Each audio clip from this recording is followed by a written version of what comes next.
Deuteronomy 28 verse 1 says, "Now it shall be, if you diligently listen to and obey the voice of the Lord your God, being careful to do all his commandments which I am commanding you today, the Lord your God will set you high above all the nations of the earth.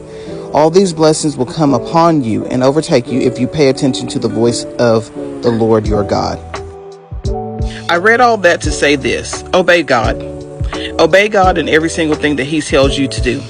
Obey God when he tells you to go to a specific store. Obey God when he tells you to write the book, even though you don't think that you have a story to tell.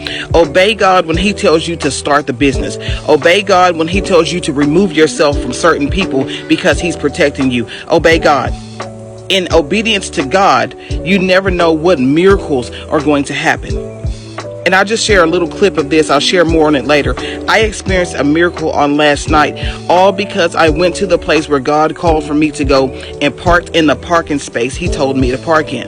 A miracle happened last night. And not just for me, but for someone else as well. So obey God.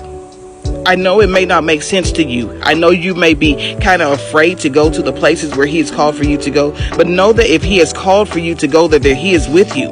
And if he is with you, there's nothing that can go wrong, because his hand is on you. His angels are with you. He's protecting you. He's watching over you. He's keeping you. So go where God has called for you to go. Say what God has said for you to say.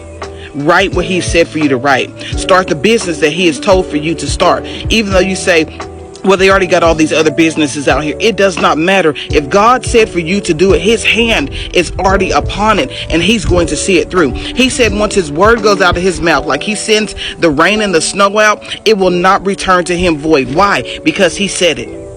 Obey God.